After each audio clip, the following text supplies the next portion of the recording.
अस्सलाम वालेकुम, welcome back to my YouTube channel. आज मैं आपसे शेयर करूंगी टी टाइम केक बनाने की रेसिपी। बिल्कुल bakery style T time cake आप घर पर किस तरह से तैयार कर सकते हैं। बहुत ही कम चीज़ों के साथ हम इसे तैयार करेंगे। तो चलिए बनाना स्टार्ट करते हैं। तो यहाँ पर मैंने एक अदद बाउल ले लिया और उसके ऊपर हमें चाहिए स्ट्रेनर, ताकि हम जो यहाँ पर ड्राई चीज़ों को हम अच्छी तरह से छान सके। तो यहाँ पर मैं जो केक बनाने जा रही हूँ, ये हमें चाहिए तकरीबन 1.5 कप मैदे के साथ मैं इसे बनाऊँगी। तो यहाँ पर 1 कप मैंने पहले नाप कर लिया मैदे को। आपने नाप करके फिर आपने स्ट्रेनर में मैदे को छान लेना है। और साथ ही मैं तकरीबन आधा कप इसमें और ऐड करूँगी। बिल्कुल आपने लेवल जो है लेवल करके आपने बिल्कुल एकदम से जो लेवल इसका होता है ना वो करना, बहुत ओवर ऊपर तक नहीं आपने भरना। तो यहाँ पर 1.5 कप हमने मैदा ले लिया है।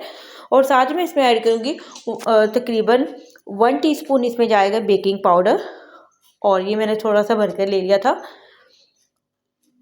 और यहाँ पर हाफ टी स्पून हमें चाहिए बेकिंग सोडा, जो चनों वाला सोडा होता है वो हमें चाहिए यहाँ पर।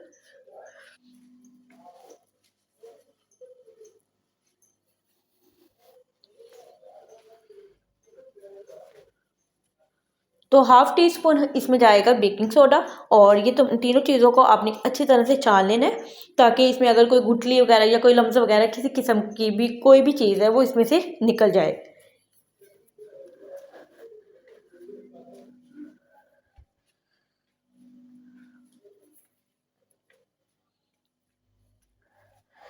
तो यहाँ पर तमाम चीज़ों को हमने छान लिया था। यहाँ पर आप किसी भी स्पून के या स्पैचुला की मदद से हम इसे अच्छी तरह से मिक्स कर लेंगे, ताकि जो हमने इसमें बेकिंग पाउडर और बेकिंग सोडा ऐड किया है वो अच्छी तरह से मैदे के साथ अच्छी तरह से मिक्स हो जाए। बस आपने अच्छी तरह से हर कॉर्नर से इसको अच्छी तरह से मिक्स कर लेना है।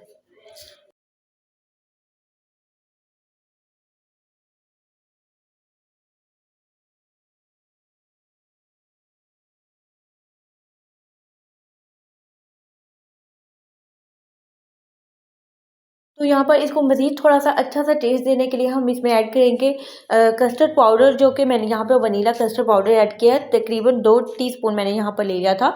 और ऐड करने के बाद इसे भी दोबारा अच्छी तरह से मिक्स कर लेते हैं। और इन तमाम चीज़ों को हम अच्छी तरह से मिक्स करने के बाद एक साइड पे रखेंगे।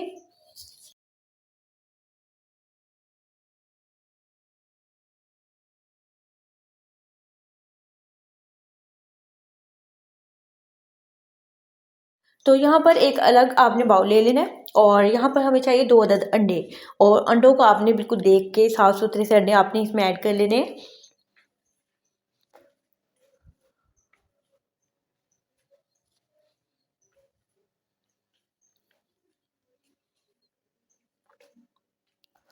और साथ ही हम इसमें ऐड करेंगे 1 कप चीनी, पिसी हुई चीनी। आप घर में पिसी हुई चीनी खुद भी पीस सकते हैं। और अगर आपके पास पाउडर शुगर नहीं है तो आप डायरेक्ट जो चीनी नॉर्मल चीनी होती है हम घर पे इस्तेमाल करते हैं, आप वही चीनी इसमें डायरेक्ट भी आप ऐड कर सकते हैं, क्योंकि बीटर के साथ वो बीट हो जाती है। थोड़ा इसलिए आपको मेहनत करनी पड़ेगी, लेकिन वो बहुत जल्दी बीट हो जाएगी। तो बस हम यहाँ पर बीटर को चला देंगे। और हमें बीटर को तब तक चलाना है जब तक कि एक अच्छा सा फोमी सा जो एक क्रीमी सा जो इसका बैटर तैयार नहीं हो जाता। तो यहाँ तकरीबन मैंने 7 से 8 मिनट चलाया था। और थोड़ी-थोड़ी देर बाद आपने बीटर को रोकने के बाद आपने दोबारा चलाना है। डायरेक्ट एक टाइम पर नहीं आपने चलाना है, इससे आपका बीटर जो है वो ख़राब भी हो सकता है। तो थोड़ा वेट करने के बाद आपको थोड़ा-थोड़ा सा रोक कर आपको इसको चलाना है।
तो यहाँ पर अंडों को बीट करते हुए मुझे तकरीबन 4 से 5 मिनट हो गया। मज़ीद 4 से 5 मिनट मैं और दूँगी, लेकिन वक्फ़े के साथ आपने इसको चलाना है।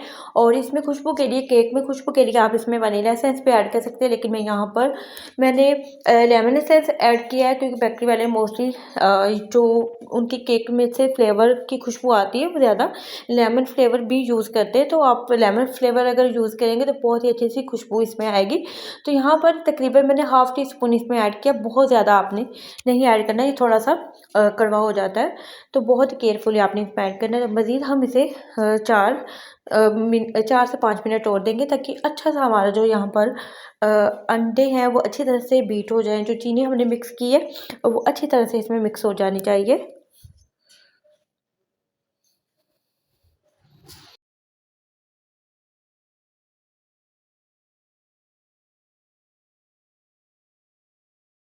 साथ ही मैंने यहाँ पर इसमें तकरीबन 4 से 5 टेबलस्पून यहाँ पर मैंने ऑयल ऐड किया था। अगर आप ऑयल ऐड नहीं करना चाहते तो आप इसकी जगह घी भी ऐड कर सकते हैं।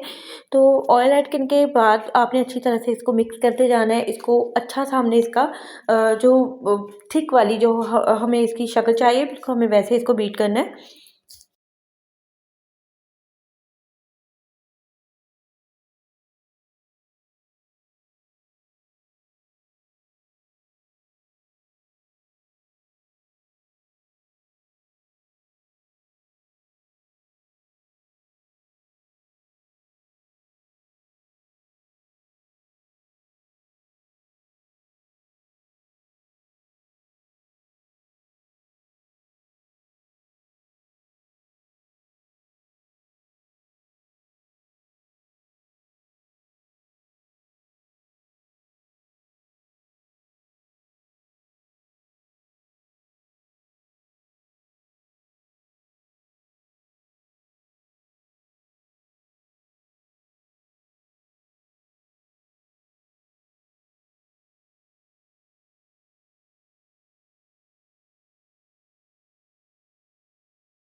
तो यहाँ पर 7 से 8 मिनट हो गए थे, और आप देख सकते हैं कि अंडों की शक्ल यहाँ पर काफ़ी हद तक चेंज हो गई है, वाइट ये शेड में आ गए हैं। तो यहाँ पर मैं इसमें ऐड करूँगी, तकरीबन मैंने 4 टेबलस्पून मैंने यहाँ पर योगर्ट लिया था, और योगर्ट मैंने इसलिए लिया है कि इससे जो केक है बहुत ज़्यादा सॉफ्ट बनता है।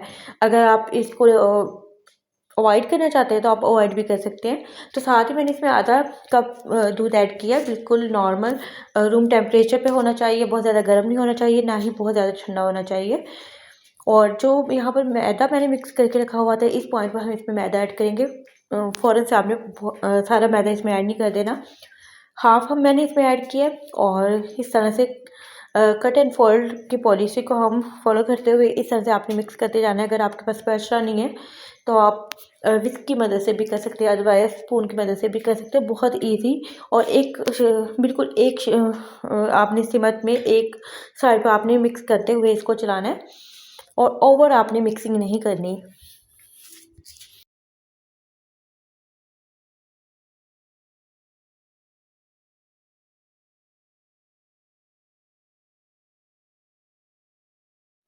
तो इसी तरह से बाकी जो मैदा था वो भी मैंने इसमें ऐड कर दिया, और इसी तरह से आपने इसको मिक्स करना है, और अच्छी तरह से आपने इसको मिक्स करना है, ताकि कोई भी जो इसमें लम्स हैं वो नहीं होने चाहिए। और मोल्ड को आपने पहले से ग्रीस करके रख लेना है।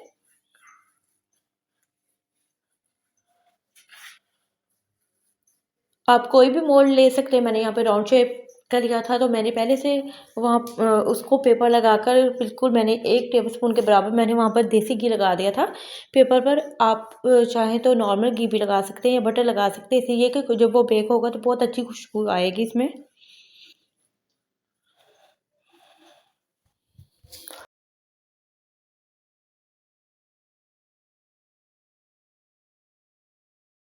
तो मैंने यहाँ पे छोटे साइज़ की एक देगची पतीली ली थी, आप चाहे तो कोई भी मोल्ड ले सकते हैं। तो तमाम बैटर को मैं इसमें ऐड कर दूँगी। साइड पे भी मैंने हल्का-सा देसी घी लगा दिया था और इसे हम प्री हीट जो मैंने पतीला करके रखा हुआ है, तकरीबन मैंने 10 मिनट पहले प्री हीट होने के लिए रख दिया था और बिल्कुल लो फ्लेम पर हम इसे बेक करेंगे। तकरीबन 1 आवर के लिए मैंने इसको बेक किया था।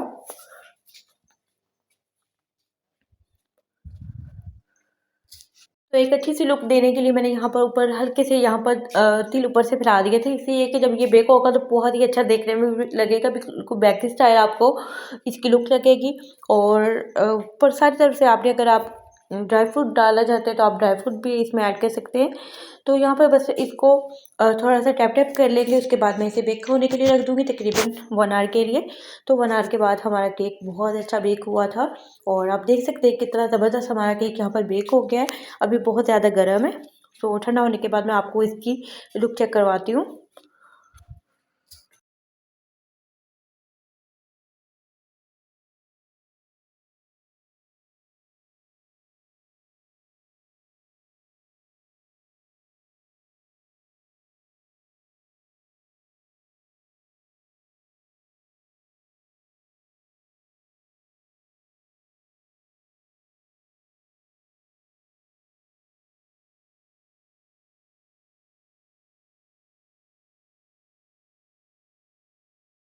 अभी हमारा केक यहाँ पर बहुत ज़्यादा गर्म है, आपने ठंडा करने के बाद ही इसको मोल्ड से अलग करना है।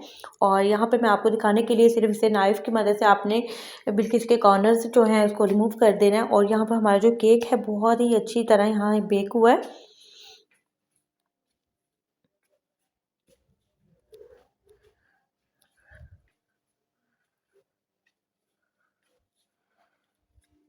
तो यहाँ पर मैं आपको कट करके दिखा दूँगी कि हमारा केक कितना सॉफ्ट बना है।